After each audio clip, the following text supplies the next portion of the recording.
Good morning, good Sunday morning, brothers and sisters. I'm going to have a quick Bible study incorporated with my dream from last night. I will try to stay focused on the Word here. I am in my perfect sound booth, my car. The kids are still sleeping, and I'll try to make it quick because hubby and I are taking turns. He wants to go on a walk, but he's graciously letting me do the Bible study first, but there's a lot here, so let's get right to it. Lord Jesus, just God bless this time of Bible study. Lord, just speak through me by the power of your Holy Spirit.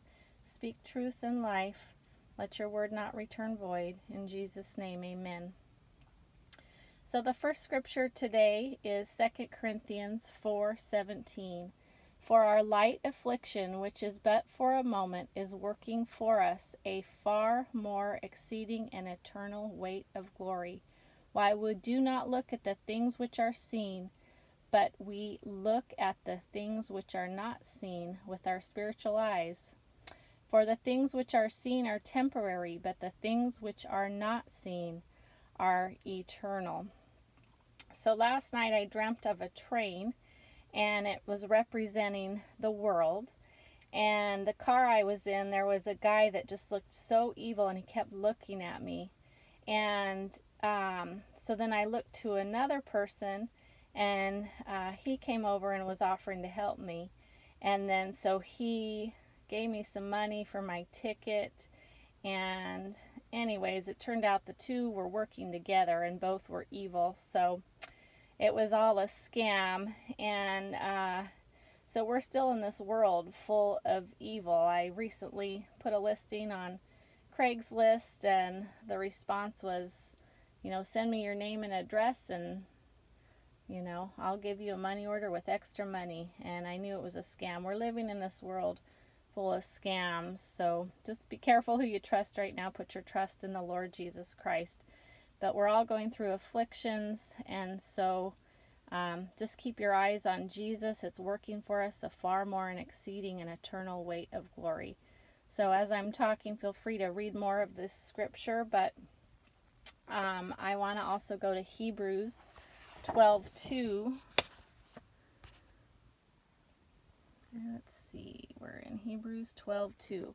Looking unto Jesus, the author and finisher of our faith, who for the joy that was set before him endured the cross, despising the shame, and has sat down at the right hand of the throne of God. For consider him, verse 3, who endured such hostility from sinners against himself, lest you become weary and discouraged in your souls. He endured such hostility from sinners.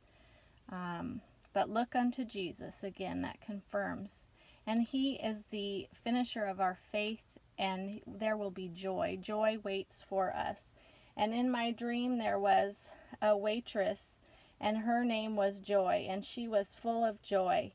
And she was there to bring me joy, my joy, and she didn't want anyone to steal my joy.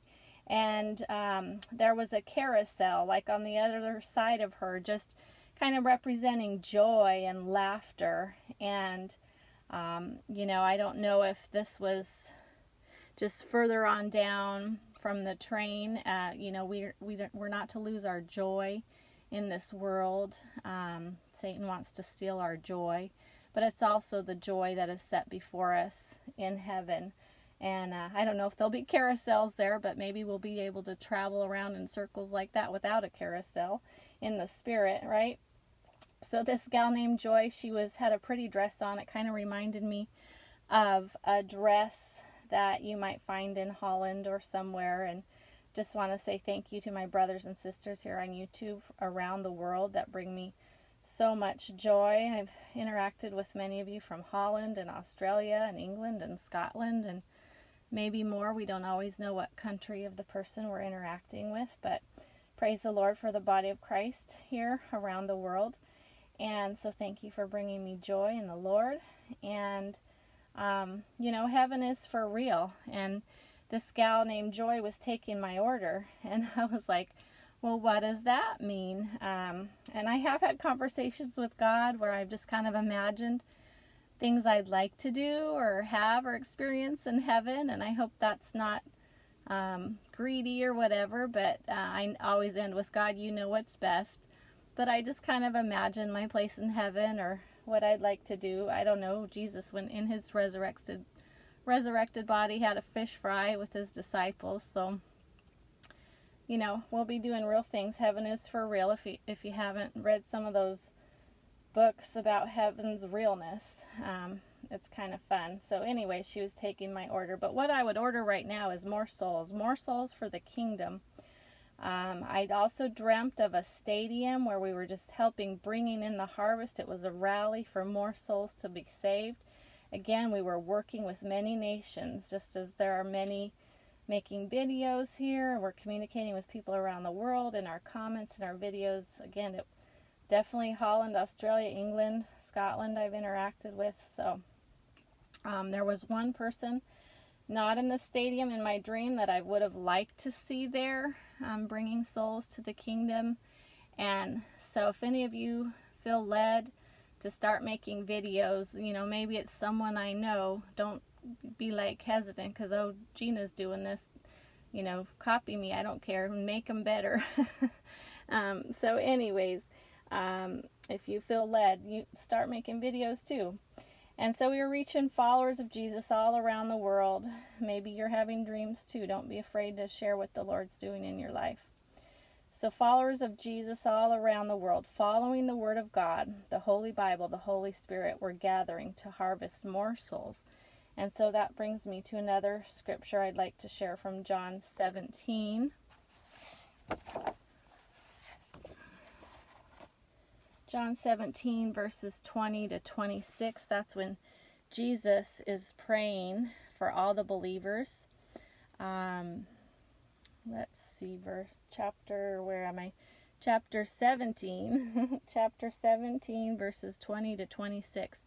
The previous verses he was praying for his disciples, but in these verses he's praying for all the believers. He says, I do not pray for these alone, but also for those who will believe in me through their word, that they all may be one, as you, Father, are in me and I in you, that they also may be one in us, that the world may believe that you sent me, and the glory which you gave me I have given them, that they may be one, just as we are one, I in them and you in me, that they may be made perfect in one, and that the world may know that you have sent me, and have loved them as you have loved me. Father, I desire that they also, whom you gave me, may be with me, where I am, that they may behold my glory, which you have given me. For you loved me before the foundation of the world. O righteous Father, the world has not known you, but I have known you, and these have known that you sent me.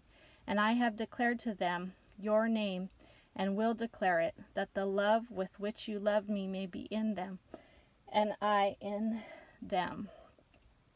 So those of us who are one in the Spirit, we are leading people around the world to follow Jesus, to follow the Word of God, who is Jesus. Jesus is the Word, the Holy Bible being made one in the Holy Spirit. And I'm not talking about one world religion. I'm not talking about one denomination. I'm talking about being made one in the Spirit. The Lord is unifying his body. It's very evident here on YouTube. And one brother posted a website, themiddlecross.com. If you want to know how to be saved, just as we were leading people to be saved in my dream, I encourage you visit middlecross.com. It gives a full description of the way to salvation, the prayer. It has pictures of the cross and what Jesus went through for us. We are using our phones to communicate clearly. The middlecross.com is only for a computer, a desktop, but we are using our phones to communicate clearly the gospel. And in my dream, there were old school phones that were set up after the stadium event. There were old school phones set up and they weren't working.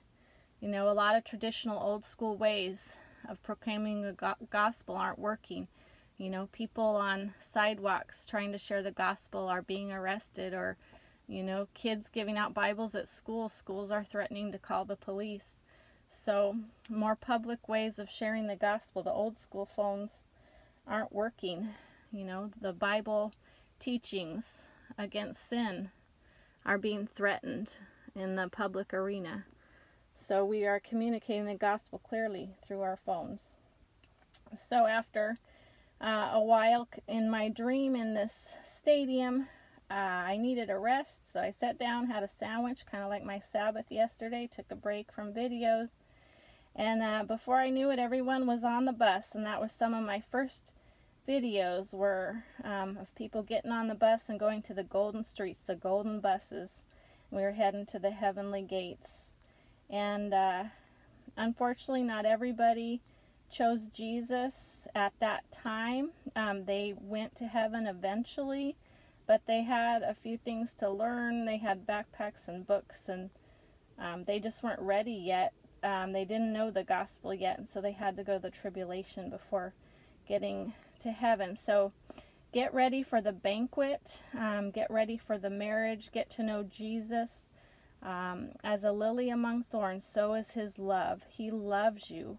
He is the way of agape, unconditional love. He loves you no matter what. And if we confess our sins, he is faithful and just to cleanse us of all unrighteousness, to forgive us our sins. Repent of your sins.